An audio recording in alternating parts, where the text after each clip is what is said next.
Cemeteries are important parts of our cultural landscape. Carl Saar, an American geographer commenting on cultural landscapes, points out that ideologies mould societies and societies create landscapes. The cemetery, therefore, can be seen as an outgrowth of the community which created it. According to Rugg, cemeteries are socially bounded spaces where there existed an ordered relationship between the spiritual world of the dead and the secular world of the living. Warner sees the cemetery as an enduring physical emblem, a substantial and visible symbol of the agreement among the living that they will not let each other die. Therefore, cemeteries contain the biographies of the communities which created them. Here, the social landscapes which defined the living communities are reflected in the form and the organisation of the cultural landscape of the cemetery or graveyard. Cemeteries or graveyards are therefore a means by which societies perpetuate their social boundaries after death. Those with the ability, both socially and materially, can choose the best locations with the best views and accessibility within the cemetery or graveyard. In turn, the size of the plot, the type or size of the grave memorial, and the style and nature of the inscription recorded reflects the social hierarchy of the society which creates it. English Heritage summed up the importance of these landscapes by noting that the inscription on memorials, the design of monuments, the choice of stones, the architecture of buildings, and the landscape design shed light on past social customs and events and combined to make a cemetery an irreplaceable historical resource. However, these are not finite resources, and many of these important cultural landscapes are now either abandoned or suffer from neglect, due in part to the natural weathering process, the age of the memorials, or the fact that many of the families of the deceased have now since passed themselves. The poor condition of some of these grave memorials will subsequently limit their ability to communicate their historical and cultural significance to present and future generation of users of these landscapes. The cemetery of Mount St. Lawrence is a case in point. Mount St. Lawrence has become the final resting place for over 70,000 people over the last 150 years and is therefore a key element in the cultural landscape and the narrative of this city. However, due in part to the age of the cemetery, many of the grave memorials are now in a poor condition. While the overall management of the cemetery is the responsibility of Limerick City Council, and I'd like to acknowledge Flann here, who does a great job, the overall responsibility for family plots are the families themselves. And that is key, that is important in terms of looking at conservation in Mount St. Lawrence.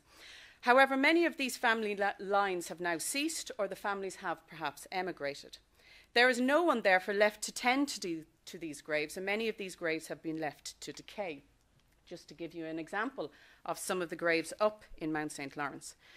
The question that needs to be asked is whether, as citizens of this city, we continue to allow this we allow this deterioration to continue, or we act now to preserve and to conserve this unique resource into the future.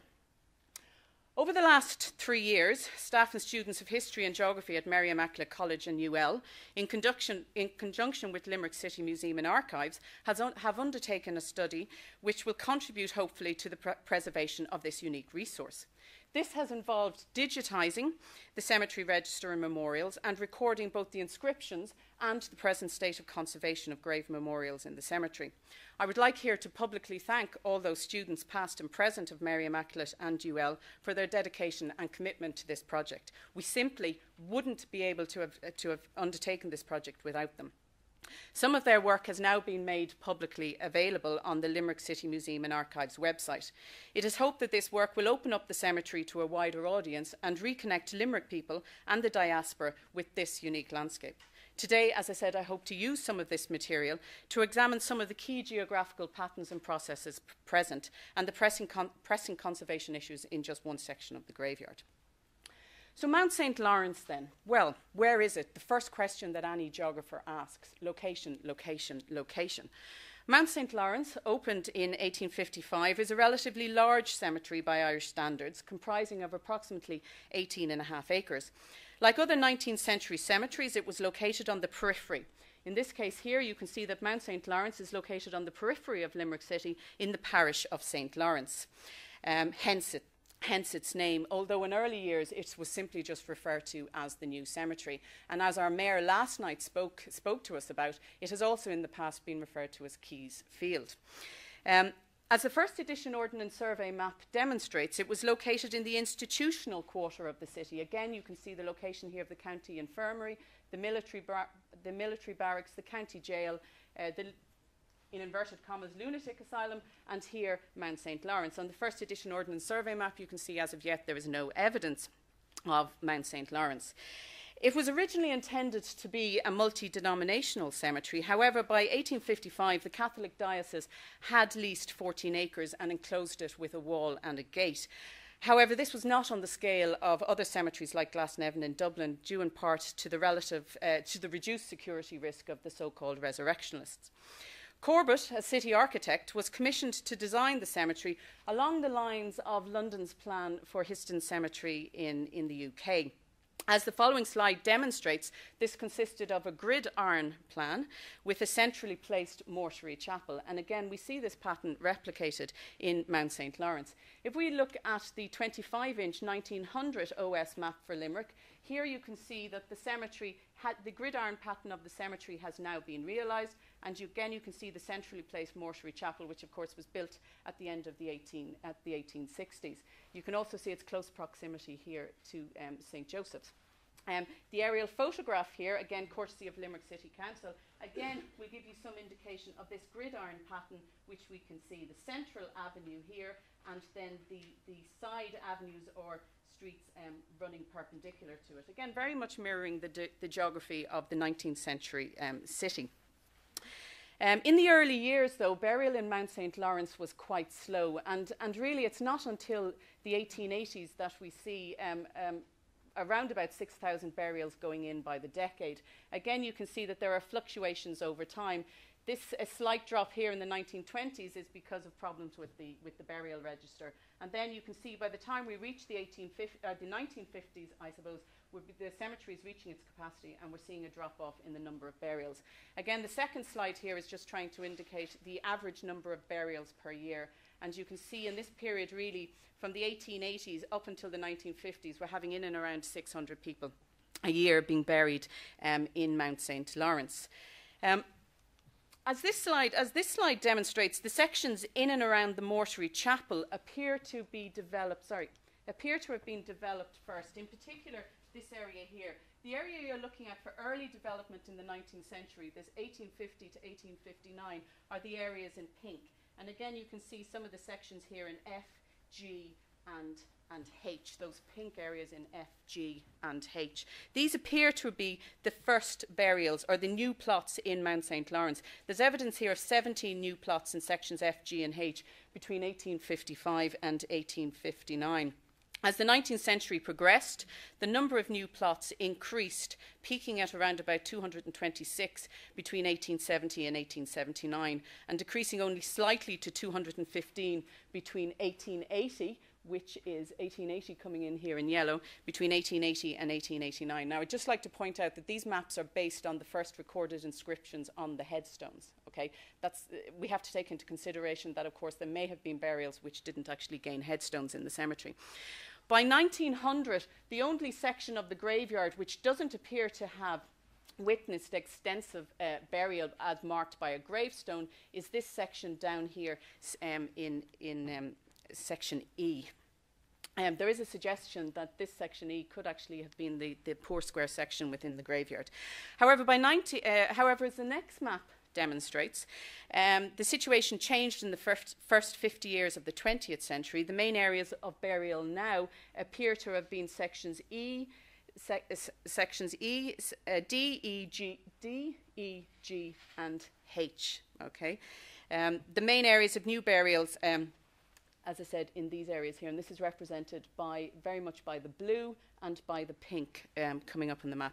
After 1950s, the key area of burial appears to be around the actual perimeter of the cemetery, as you can see here, in particular this section over here and also sections over here. As noted previously, cemeteries are a means by which societies reinforce social and economic divisions, and this is also evident in Mount St. Lawrence based on the size of the plot and the type of funerary marker. As the following map and aerial photograph demonstrates, some areas of Mount St. Lawrence were more congested than others, due in part to the size of the burial plot. For example, in section G here, section G, you can see it here, and section G here. Plot size can vary from 10 feet here along the central avenue to declining to 3 to 5 feet over on this side here. Again, some type of social division within one section of the graveyard. Again, if I can just point out the differences between section F here and section G, the plot sizes in section F are a lot larger, and I'll return to that later on in the presentation. Also, if you look at this map here, and again, this is the map that was digitised by Mihai and the IT department in Limerick City Council. Again, you get some idea of the variations within the cemetery itself. The very, very congested areas in this section of the cemetery here, and the far more openly planned areas here in sections F and sections G. And then, as you can see, there is some continuity of that down into the areas around the mortuary chapel. Many of these graves were also purchased in perpetuity, the promise of no further disturbance. Some, however, in Mount St. Lawrence appear to have gone to great lengths to ensure that this was actually the case. One such grave that we found in Mount St. Lawrence is this one here, which is quite an interesting one. This is a grave of Patrick O'Gorman, who was buried at we think he was buried at CK5, and he had the following inscription on his headstone, as you can see here, erected by Patrick O'Gorman, Newtown, Caherconlish. This grave is not to be might be interfered with unless by production of the ground receipt dated the 15th of October 1878. May he rest in peace. When I actually went to the Mount St. Lawrence Register, I could find no reference of Patrick O'Gorman either, in 1878. What I could find in the Mount St. Lawrence Register was a Patrick O'Gorman from Caherconlish buried on March 19th, 1895. However, he was only 13 years and 3 months, so I'm not sure if that actually is the individual that we're speaking about here, but it is amazing what you will find on gravestones. Also, the type and size of the memorial, as I said, differed spatially within the cemetery. Graves located here along the central avenue of Mount St. Lawrence contain some of the most impressive memorials in terms of size and scale. Here one finds the tall, elegant Celtic crosses, pedestals and vault memorials. And again, you'll have the opportunity to see some of these tomorrow. These dominate the central axis of Mount St. Lawrence, like the elegant Georgian terraces of George's Street or O'Connell Street dominated the city landscape. No surprise, they were built and occupied by the same people. At the again, if you just look at this map here, this is a map of Celtic crosses, vaults and pedestals, and obelisks within Mount St. Lawrence. And what's interesting here, and where it requires further explanation, I suppose, is for us to go back to this map, and you can see that the areas in green are the areas of Celtic crosses within the cemetery. And what we need to do is to go back now to the actual transcriptions which the students have collected and start to try and pick up the differences in the size and the scale of the Celtic crosses in particular along this section of the graveyard and the Celtic crosses in this section of the graveyard here. And thankfully, when we were putting together the recording sheet for Mount St. Lawrence, what we did ask the students to do was to estimate the height of gravestones, so we will subsequently be able to go back now and measure and map the variations in height in the cemetery itself. At the other end of the memorial scale were the simple iron cross markers. These were erected by the sexton and recorded in most cases only the sexton number, which could then be tied to an individual in the burial register. In the majority of cases, these marked the grave of an individual who could not afford a more elegant memorial.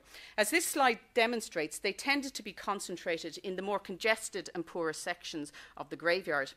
Porter, writing about what he termed guinea graves in Beckett Street Cemetery in Leeds, noted that they were so tightly crammed together that they became all the word like a mocking reproduction of the back-to-backs in which the tenants once had dwelt.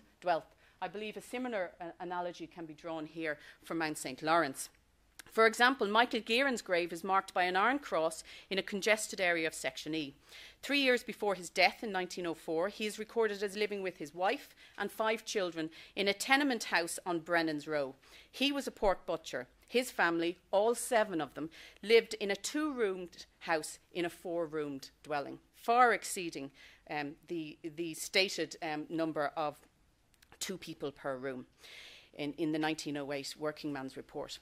In contrast, Patrick Noonan, buried in Section D, close to the Central Avenue, was a shopkeeper and lived with his wife, his 4 children, 3 shop assistants and a servant in 1911. They shared 11 rooms in a first-class property. These individuals, both Michael Gearan and Patrick Noonan, were truly separated both spatially and socially in life and in death. I would now like to turn to the final theme of my presentation today, the issue of conservation of this historic landscape. Deterioration is evident in all stones, whether in their natural form or moulded and crafted into a memorial stone. Conservation can slow down the rate of decay by addressing any structural instabilities as they are identified.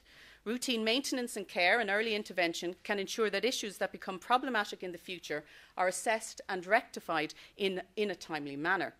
In order for this to happen, a condition survey needs to be carried out, which defines the short-term, medium-term and long-term priorities for intervention and conservation. A useful classification scheme has been developed by English Heritage for their Heritage at Risk Register, and it's here on the screen behind me. In this, they applied a scale on 1 to 4 in the condition and risk status of a memorial, 1 being very bad, requiring immediate intervention, and 4 being very good and requiring no intervention. An issue, however, does exist with this classification scheme due to its subjectivity, something that myself and Marie became acutely aware of when we were in the field, in particular when you're looking at priorities 2 and priorities 3. There's a difference there. If you say it's a 2, you're saying it's intervention in 2 to 5 years. If you're saying it's a 3, you're saying over 5 years, and you're going, oh, well, I don't know if this is still going to be up and about in 5 years' time. Using this methodological approach, a preliminary study has been carried out, as I said, on Section F in Mount St. Lawrence, and I'll show you a map of that in a moment. Here, as the following maps demonstrate, the majority of first interments are pre-1900. Again, if you just look at the areas in red on both maps, it points out the areas, the stones which see their first inscription pre-1900. Also on the second map here, which is the last inscription recorded on the grave memorial, also the dating red is pre-1900 and blue is 1900 to 1949. So as you can see here, the majority of graves in this area are pre-1950. And perhaps the last interment has also been pre-1950, apart from some areas on the periphery. In the majority of cases, it is therefore unlikely that these graves are still being tended by family members due to their age. There is also a marked lack of any flowers or other grave objects left at these memorials. Many are also now in an advanced stage of deterioration. As a result of our conservation survey, a number of key issues and priorities have been identified. Eric has already spoken about some of the issues relating to the historic ironwork. Therefore, I'd like to concentrate on the stone elements in the memorials. Upon surveying them, a number of problems have been identified. For example, broken or cracked memorials, illegible inscriptions due to weathering or lichen growth, general subsidence leading to the exposure of the foundations of the memorials, movement of the curbing structures, as you can see here, damage to the curbstone due to poor jointing and removal of iron railings, exposing the stones to further weathering, both chemical and mechanical. From this, a number of priority number has been given to each element of the memorial. As can be seen on the following maps, there is a clear and obvious problem in the central area of Section F. Here in particular there is a concentration of broken memorials, subsidence and curb movement, perhaps caused by the weight of the memorial above this section. This is an area that requires immediate intervention to prevent further decay and to repair existing broken memorials. Interestingly, part of Section F, as I've already pointed out, holds some of the oldest graves in the cemetery. Therefore, a combination of age, climate and physical geography is contributing to the physical and chemical deterioration of these memorials. Also, what I'd like to point out about this section here is it's actually on a slope, which is interesting. The repair of some of these memorials will require skilled monumental masons to ensure that their historical authenticity is preserved. However, some small-scale remedial action could be undertaken by others with supervision and guidance. For example, repointing open joints. These could be replaced with new mortar that is compatible with the stone and historically correct in its appearance. In doing so, we could be improving the structural cohesion and reducing the erosional faces of stones, thereby preventing further deterioration. However, to borrow a phrase, the overall task is monumental, and no conservation effort can hope to succeed without the active involvement of the local community. Their interests must be considered and their resources must be protected if this project is to gain their support. This is their landscape and their stories, and at the end of the day, they are the ultimate guardians of Mount St. Lawrence. And as a result, I think it is fitting to leave the last words of this talk today to a past resident of this great city. As Pat Brennan points out, there is an inevitability about death and about deterioration, but perhaps we, through early intervention, can slow down both of them. Thank you.